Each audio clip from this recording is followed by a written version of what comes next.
ஒற்றை சொல்லின் உள்ளே சென்று பார்த்தோமே, தாய்ப்பாசம் தந்தை பாசம் ரெண்டும் அங்கே கண்டோமே. அத்தனை சொந்தமும் ஆஸ்தியில் கலந்தது, நட்பெனும் சொந்தமே அஸ்தியில் கலப்பது.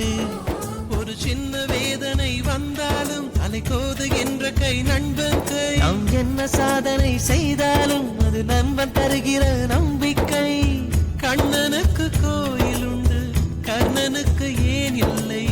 நட்புக்கு ஒரு கோயில் கட்டு, அதில் ஒன்றும் தவறில்லை. எங்களின் வீடு இன்று